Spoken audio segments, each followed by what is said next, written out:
1,00,000 కేసులు పెట్టినా don't care అట. అన్యాయాలను నిలదీస్తే కేసులా? నీ అవినీతి అక్రమాలను ఎండగడతాం, ప్రజా కోర్టులో దోషిగా నిలబెడతాం, నిర్బంధాలు కేసులు కొత్త కాదు, సీఎం రేవంత్పై హరీష్ మండిపాడు. 1,00,000 కేసులు పెట్టినా కానీ డోంట్ కేర్ అట. అంటే కేసులు, చట్టాలు, కోర్టులు, జైలు అంటే లెక్కలేదు నాయకులకి. నిజంగానే సరైన కేసు పెడితే ఒకటి చాలు, నీకు 1,00,000 అవసరం లేదు. మీ మీ నిజంగానే రాజకీయ నాయకుడి మీద సరైన కేసు గిట్ట పెడితే బయటికే రాడు. ఏ నాయకుడు అని హరీష్ రావు ఒక్కడే కాదు. మీరు రాజకీయాల్లోకి వచ్చినప్పుడు ఏ చెప్పులు వేసుకున్నారు, స్లిప్పర్ చెప్పులు. ఇవాళ ఎట్లాంటి పరిస్థితి ఉంది? మీ ఫామ్ హౌస్లో ఉండే కుక్కలకు కూడా ఇండ్లు ఉన్నాయి, మనుషులకు లేవు.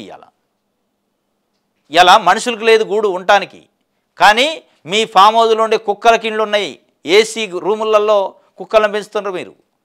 ఏ పరిస్థితిలో ఉన్నారు మీరు? ఎన్ని కేసులు పెట్టవచ్చు మీరు? 1,00,000 అవసరంలే. ఒకటే కేసులో 1,00,000 సెక్షన్లు పెట్టవచ్చు. ఒకటే కేసులో 1,00,000 సెక్షన్లు పెట్టవచ్చు, నువ్వు బయటికి కూడా రావు. డోంట్ కేర్ అట. అంటే భారత రాజ్యాంగం కల్పించిన వెసులుబాటుని ఆసరాగా తీసుకొని కేసులు పెడతావా, పెట్టు, నేను జైలుకు వాళ్ళు పంపరు, నువ్వు పోవు. ఇవన్నీ ఉట్టిముచ్చట. ఎవరు నేను పంపేది ఎవరు, నువ్వు పోయేది ఎప్పుడు? ఇవన్నీ డైలాగులు, పొలిటికల్ డైలాగులు, సినిమా డైలాగులు.